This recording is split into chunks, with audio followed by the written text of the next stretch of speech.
जय हिंद साथियों। तो आज की इस वीडियो में आपका स्वागत है। यदि आप भी हमारे इस चैनल में नए हैं तो चैनल को सब्सक्राइब करना ना भूलें और वीडियो पसंद आए तो वीडियो को लाइक करना ना भूलें। तो चलिए आज की वीडियो शुरू करते हैं। और आज की वीडियो में हम पर्यावरण भूगोल के बारे में चर्चा करेंगे। पर्यावरण भूगोल की परिभाषा एवं इसके विषय क्षेत्र का वर्णन भी करेंगे। तो चलिए वीडियो को शुरू करते हैं। तो किसी भी एग्जाम में पर्यावरण भूगोल या कोई भी क्वेश्चन को लिखने से पहले सबसे पहले हमको परिचय लिखने की ज़रूरत पड़ती है, जो हम परिचय आपको बताता हूँ।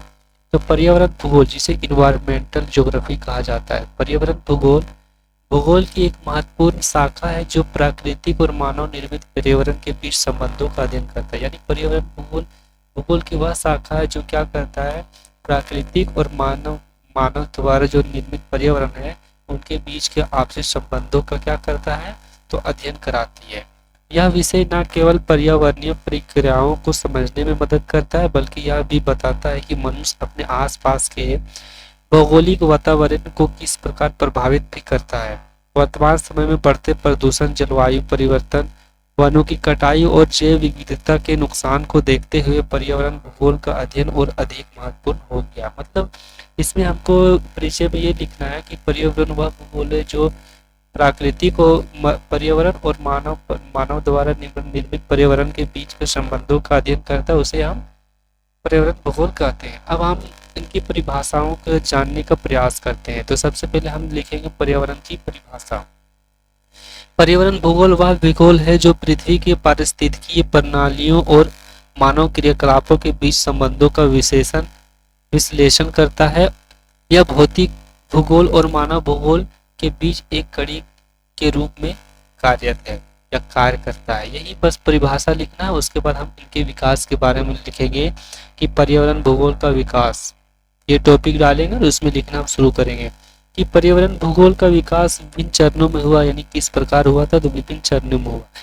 प्रारंभिक काल में भूगोल केवल पृथ्वी की भौगोलिक संरचना और स्थलाकृति का अध्ययन करता था। यानी जब पहले में जब फर्स्ट बार में जो भूगोल आया था, तो भूगोल क्या करता था, सिर्फ पृथ्वी के भौगोलिक संरचना और स्थलाकृतियों का अध्ययन करता था।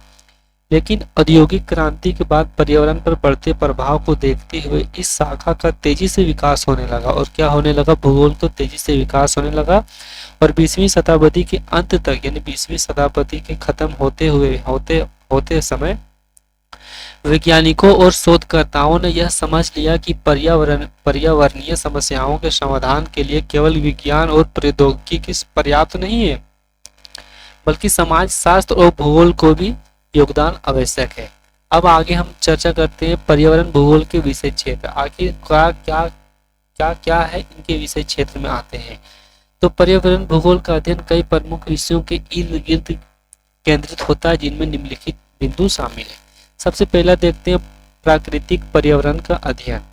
यह खंड भौतिक और जैविक तथ्यों के अध्ययन पर केंद्रित होता है, जिसमें पृथ्वी की स्थलाकृति, जलवायु, पारिस्थितिकी तंत्र, जल निकाय, वनस्पति और जीव जंतु भी शामिल है। दूसरा पॉइंट हम लिखेंगे स्थल रूप और भू संरचना।